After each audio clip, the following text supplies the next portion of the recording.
कि मुसलमानों से हिंदुओं को सीखना चाहिए कि किस तरीका से वो अपने धर्म के लिए, अपने लोगों के लिए आज खड़े हैं और लड़ रहे हैं, और जबकि हिंदू स्वार्थी घरों में एसीयू में बैठा है। और हिंदुओं में एक और बात मैं आपसे पाठक जी कहना चाहता हूं कि जब हिंदुओं के अंदर कुछ नौजवान देश में, जिलों में और ब्लॉक स्तर पर कुछ करना चाहते हैं, तो आप देखिए उन हिंदुओं को कोई समर्थन नहीं मिलता, उन नेताओं को उठा के जेल में बंद कर देते हैं, और उनके पीछे कोई भी ऐसा हिंदुओं का संगठन नहीं लगता जो उनको फाइनेंस करे, उनको मदद करे। तो हिंदुओं पे क्या है, हिंदुओं के लिए आप काम करो, उठा के आपको पुलिस बंद कर देगी, आप उठा के आपको जेल भेज देगी। आप बहुत सारे उदाहरण देख रहे हैं कि किस तरीका से हो रहा है। मैं आपको बताना चाहता हूं कि भारत का हिंदू जो सक्षम है, जो झन्ना सेठ है, जो धनवान है, वो स्वार्थी है। और इसी मामले में यदि हम देखें दूसरी तरफ, तो दूसरा पक्ष जो मुसलमान है, उसका धनवान पक्ष, ताकतवर पक्ष, जमींदार पक्ष अपने मुसलमानों के साथ हिंदुओं पे हमले कराने के लिए आज आप देख रहे हैं कि पूरे मुर्शिदाबाद में रोडों पे खड़ा है।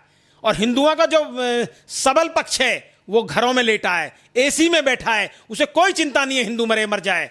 हिंदू स्वार्थी है। और भी एक कारण है कि हिंदुओं के जो संगठन हैं वो हिंदुओं के लिए कोई काम नहीं कर रहे हैं, जबकि जो मुसलमानों के संगठन हैं उनका दिन रात एक ही लक्ष्य है कि किस तरीका से भारत को पूर्ण मुस्लिम बहुल देश बनाया जाए। आने वाले 20 साल में, और यदि सरकार बदल गई आने वाले 5-7 साल के अंदर, तो गजवाए हिंद तो होके रहेगा। ये मैं अनिल पंडित आपसे कह रहा हूं कि भारत के अंदर लगभग 40 करोड़ मुसलमान बन चुका है, और मुसलमान अपने धर्म के प्रति बहुत कट्टर है और एकदम मजबूती से खड़ा है। और भारत का जो विपक्ष है, जैसे आज बंगाल के अंदर एक बहुत बड़ा समाज है जिसको भद्र लोग कह सकते हैं, यानी पढ़े लिखे धनवान लोग, इतने स्वार्थी हैं और वो उनको धन चाहिए। ममता बनर्जी सरकार हो, कम्युनिस्ट सरकार हो, वो धन के लिए लोग पागल हो रहे हैं। धन मिल जाए, मैं विधायक बन जाऊं, मैं सांसद बन जाऊं, मैं मंत्री बन जाऊं। हिंदू का अंतिम लक्ष्य यही है। हिंदू के अंदर ना कोई ज्ञान है, ना हिंदू के अंदर कोई एकता है कि वो कैसे धर्म को बचाएगा, ना उनके पीछे ऐसे संगठन हैं जो धर्म के लिए दिन रात कार्य करते हों। सबका एकमात्र लक्ष्य है कि अपने जनप्रतिनिधि को, अपने आसपास के लोगों को खुश करके कुछ पाले। यानी धर्म से किसी का मतलब नहीं है, व्यक्तिगत स्वार्थ पे लोग खड़े हैं। इसलिए गजवाए हिंद तो आज ना कल होकर रहेगा। आबादी देख लीजिए आप डेमोक्रेसी पे मैं बोलता हूं, आप एक बार अपना देख लें, इसको तैयारी कर लें। बिल्कुल। चलिए, एक लास्ट सवाल है कि इसका इलाज क्या है, और उन सेकुलर हिंदुओं को आप संदेश क्या देना चाहेंगे? देखिए, इस समस्या का इलाज है मजबूत केंद्र में जो सरकार आपके बैठी है, हमारी बैठी है, उसको सख्त कदम उठाने पड़ेंगे। जब तक हम सबका साथ, सबका विकास का नारा लगाते रहेंगे, तो आप ये समझ लीजिए कि एक भारत के अंदर एक बहुत बड़ा वर्ग ऐसा बैठा है कि जो किसी भी कीमत पर भारत को तोड़ना चाहता है। हमको इस भ्रम से बाहर निकलना पड़ेगा और सख्ती से काम करना पड़ेगा। सख्ती से जो देश के विरुद्ध है। विपक्ष को पता है कि हिंदुओं का एक बहुत बड़ा वर्ग भाजपा के साथ है, तो वो वोट उनको लेनी है। अब वोट लेने के लिए वो पूरी तरह से तुष्टीकरण के राजनीति कर रहे हैं। अब उनको लगता है कि मुसलमान, ईसाई और जो एंटी नेशन एक वोट बैंक है भारत के अंदर, उसको लेकर राजनीति करना चाहते हैं। इसलिए वो पूरी तरह से हिंदुओं के विरुद्ध खड़े हैं। कांग्रेस सहित समाजवादी, आरजेडी, एनसीपी, जितने भी ये विपक्ष की पार्टियां हैं, वो घोर हिंदू विरोधी हो गई हैं। और इसका एक बहुत बड़ा कारण है कि उनको पता है कि हिंदू समाज में एक ऐसा वर्ग भी है जो कहीं ना कहीं इन विपक्ष के मतलब का है या उनके पक्ष में वोट डाल देता है। वो कहीं ना कहीं जब तक पिटता नहीं है, या जब तक उसको खुद, जैसे कि कलकत्ता में बैठा हुआ हिंदू आज निश्चिंत है और मालदार मुर्शिदाबाद में जो रह रहा हिंदू पिट रहा है, तो कलकत्ता के हिंदू को चिंता नहीं है। ऐसे ही इन विपक्ष के साथ जो हिंदू जुड़ा हुआ है, वो ये सोचता हमारा थोड़ी नुकसान हो रहा है, हमें थोड़ी दंगे में ये जिहादी मुसलमान मार रहे हैं। तो वो निश्चिंत होकर विपक्ष की पार्टियों के थ्रू या उनके साथ लगकर एमएलए बनना चाहता है, सांसद बनना चाहता है, मंत्री बनना चाहता है। और आपको मैं एक बात बताना चाहता हूं, हिंदू समाज में एक बहुत बड़ा वर्ग ऐसा है जो स्वार्थी है, जिसका एकमात्र मकसद धन इकट्ठा करना है, ताकत इकट्ठा करना है, और उसका कोई मकसद नहीं है हिंदू धर्म, भारत जाए भाड़ में, उन्हें कोई फर्क नहीं पड़ता। लगातार अगर देखा जाए तो इस समय पूरे देश की बात करें तो बीजेपी की सरकार है, लेकिन इसके बावजूद भी हिंदुओं की हत्याएं, हिंदुओं का पलायन, हिंदुओं के साथ दुर्व्यवहार, हिंदुओं के पर्व त्योहारों पे पत्थरबाजी, ये क्यों नहीं रुक रही है? देखिए, भारतीय जनता पार्टी लगभग 11 साल से मोदी जी के नेतृत्व में केंद्र में है। काफ़ी काम भी मोदी जी ने करा है, लेकिन हाँ, ये मैं मानता हूँ कि जो ये जिहादी तत्व हैं, दंगाई हैं, इन पे पूरी तरह लगाम नहीं लगी है उन प्रदेशों में जहाँ खास तौर पर हम विपक्ष में हैं। ऐसा आप देख रहे हैं कि झारखंड में, बंगाल में और पीछे हमने कई प्रांतों में देखा जहाँ हम सत्ता में या सरकार में नहीं हैं, वहाँ हिंदुओं का शोषण हो रहा है, हिंदुओं पर अत्याचार हो रहा है, हिंदुओं का पलायन हो रहा है। इसका बहुत बड़ा कारण है कि लॉ एंड ऑर्डर की जो स्थिति है वो राज्य सरकारों के हाथ में है। और मैं अपनी सरकार से भी मांग करता हूं कि जब ये हिंदू मर जाएगा, जब हिंदू बचेगा नहीं, तब आप राष्ट्रपति शासन लगाएंगे या केंद्र की पैरामिलिट्री फोर्स भेजेंगे, क्या करेंगे तब? इसलिए मैं अपनी सरकार से भी कहता हूं कि माननीय मोदी जी, राष्ट्रपति शासन लगाकर आप बंगाल को केंद्र सरकार के अधीन लाकर इन जिहादी तत्वों का समूल नाश करें। इसके बिना कोई इलाज नहीं है। असल में भारतीय जनता पार्टी के लिए जो आप कह रहे हैं, भारतीय जनता पार्टी का मकसद राज करना नहीं है, भारत को बचाना है, समाज को बचाना है, राष्ट्र को सबल बनाना है। लेकिन कभी कभी मुझे भी लगता है कि हमें जो कठोर कदम उठाने चाहिए उसे हम कहीं ना कहीं नहीं उठा पाते हैं, ऐसा मुझे भी लगता है। अगर देखा जाए तो जिस तरह से अगर फिलिस्तीन में कोई चीज़ होता है तो यहाँ के मुसलमान सड़कों पे आ जाते हैं, लेकिन आज बंगाल के अंदर हिंदू पिट रहा है, उसकी बहन बेटियों के साथ बलात्कार हो रहा है, उनके घर जल रहे हैं, उनको पलायन करने की नौबत आ चुकी है। यह पेपर है और आज देख लीजिए, इसमें हेडलाइन से कि मुर्शिदाबाद से भागे सैकड़ों हिंदू परिवार, ये आप देख सकते हैं। इस तरह से होने के बाद भी भारत का जो अन्य राज्य का हिंदू है वो आखिर क्यों नहीं प्रतिक्रिया दे रहा है, वो क्यों नहीं सड़कों पर आ रहा है, वो क्यों नहीं उनका साथ दे रहा है? देखिए, मैं ये बात बिल्कुल क्या बताऊं मैं आपको, मुझे बड़ा दुख होता है। मैं आपको बताना चाहता हूं कि भारत का हिंदू जो सक्षम है, जो झन्ना सेठ है, जो धनवान है, वो स्वार्थी है। और इसी मामले में यदि हम देखें दूसरी तरफ, तो दूसरा पक्ष जो मुसलमान है, उसका धनवान पक्ष, ताकतवर पक्ष, जमींदार पक्ष अपने मुसलमानों के साथ हिंदुओं पे हमले कराने के लिए आज आप देख रहे हैं कि पूरे मुर्शिदाबाद में रोडों पे खड़ा है। और हिंदुओं का जो सबल पक्ष है वो घरों में लेटा है, एसी में बैठा है, उसे कोई चिंता नहीं है हिंदू मरे मर जाए। हिंदू स्वार्थी है। और भी एक कारण है कि हिंदुओं के जो संगठन हैं वो हिंदुओं के लिए कोई काम नहीं कर रहे हैं, जबकि जो मुसलमानों के संगठन हैं उनका दिन रात एक ही लक्ष्य है कि किस तरीका से भारत को पूर्ण मुस्लिम बहुल देश बनाया जाए। कि मुसलमानों से हिंदुओं को सीखना चाहिए कि किस तरीका से वो अपने धर्म के लिए, अपने लोगों के लिए आज खड़े हैं और लड़ रहे हैं, और जबकि हिंदू स्वार्थी घरों में एसीयू में बैठा है। और हिंदुओं में एक और बात मैं आपसे पाठक जी कहना चाहता हूं कि जब हिंदुओं के अंदर कुछ नौजवान देश में, जिलों में और ब्लॉक स्तर पर कुछ करना चाहते हैं, तो आप देखिए उन हिंदुओं को कोई समर्थन नहीं मिलता, उन नेताओं को उठा के जेल में बंद कर देते हैं, और उनके पीछे कोई भी ऐसा हिंदुओं का संगठन नहीं लगता जो उनको फाइनेंस करे, उनको मदद करे। तो हिंदुओं पे क्या है, हिंदुओं के लिए आप काम करो, उठा के आपको पुलिस बंद कर देगी, आप उठा के आपको जेल भेज देगी। आप बहुत सारे उदाहरण देख रहे हैं कि किस तरीका से हो रहा है।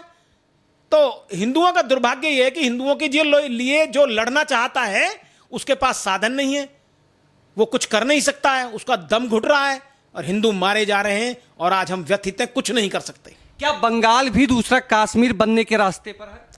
देखिए, बंगाल ही नहीं, हम बंगाल को ही बात नहीं कर रहे कि कश्मीर बनने जा रहा है। केरल के अंदर देखिए, झारखंड के अंदर देखिए, पूरा जो बिहार की बेल्ट है, जो पश्चिमांचल लगा हुआ है, वहां देखिए, आसाम के अंदर देखिए। यदि आज आसाम के अंदर हेमंत बिश्व शर्मा जैसा मुख्यमंत्री ना हो तो वहां भी नंगा नाच हो जाएगा। आप ये देखिए कि मुसलमानों के पीछे इस्लामिक शक्तियां खड़ी हैं, उनका दिन रात का एक ही टारगेट है कि किस तरीका से हिंदुओं को मार के भगाया जाए, हिंदुओं का धर्म परिवर्तन कराया जाए, और इस देश को कैसे मुस्लिमिस्तान बनाया जाए और मुसलमानों को पूर्ण बहुमत बनाकर केंद्र की सरकार को पर कब्जा करा जाए। उन लोगों को क्या कहेंगे जो आज भी ये कह रहे हैं कि बीजेपी जब से आई है तब से हिंदू मुस्लिम के बीच में दरार बढ़ी है, जब से बीजेपी आई है तब से इस तरह से दंगे होने लगे हैं, उनको क्या जवाब देंगे? देखिए पाठक जी, ममता बनर्जी जाति से ब्राह्मण हैं, लेकिन सत्ता की इतनी भूखी है कि हिंदू होने के साथ साथ ब्राह्मण जाति से भी है, लेकिन वो किसी भी कीमत पर सत्ता बनाए रखना चाहती है।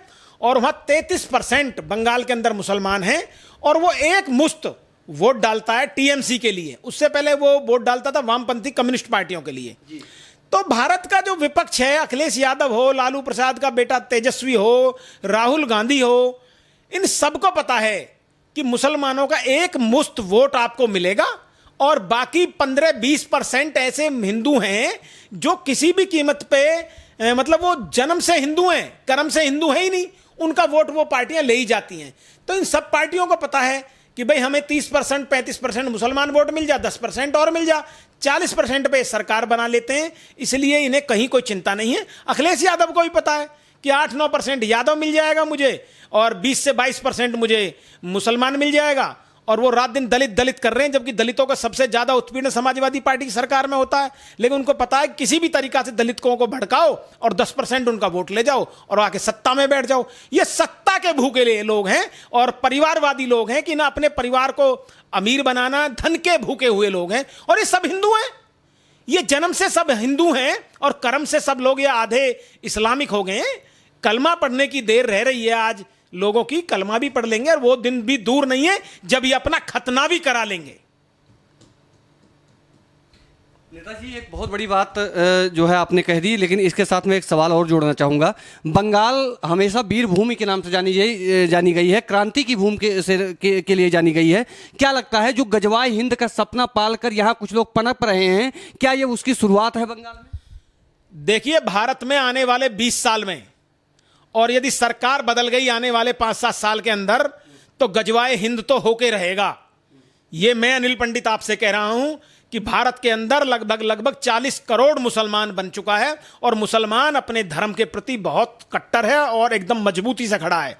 और भारत का जो विपक्ष है, जैसे आज बंगाल के अंदर एक बहुत बड़ा समाज है जिसको भद्र लोग कह सकते हैं, यानी पढ़े लिखे धनवान लोग, इतने स्वार्थी हैं और वो उनको धन चाहिए। ममता बनर्जी सरकार हो, कम्युनिस्ट सरकार हो, वो धन के लिए लोग पागल हो रहे हैं।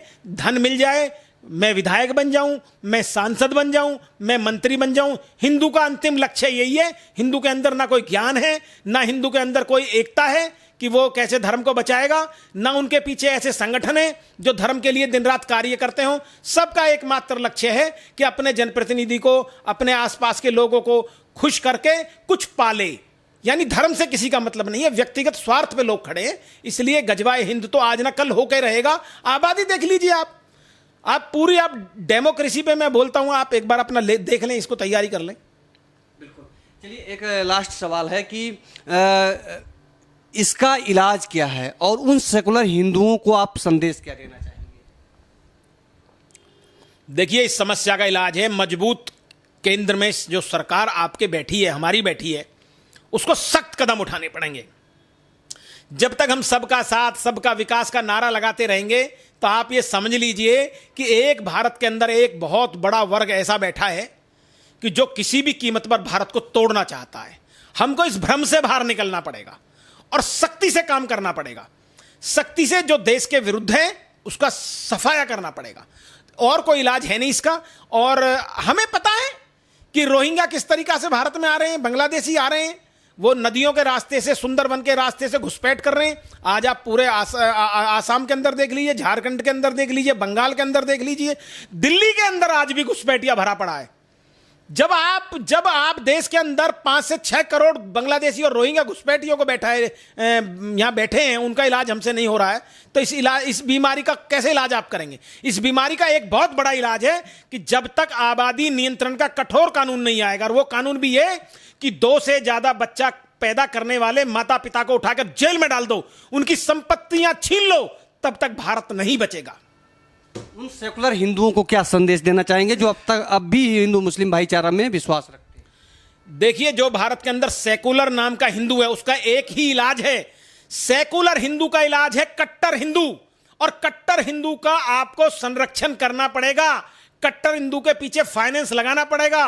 कट्टर हिंदू ही इन सेकुलर हिंदुओं का जवाब दे सकते हैं और इनको जो मुंह चलाएगा, जो फालतू बोलेगा, जो भारत देश के विरुद्ध बात करेगा, उसका मुंह तोड़ देंगे जब ये कट्टर हिंदू, तो ये सेकुलर हिंदू घरों में घुस जाएगा। आज सेकुलर हिंदू को पता है कि तुम कुछ भी करो, हिंदुओं को गाली दो, हिंदू चुप बैठा है, क्योंकि हिंदू कोई है ही नहीं।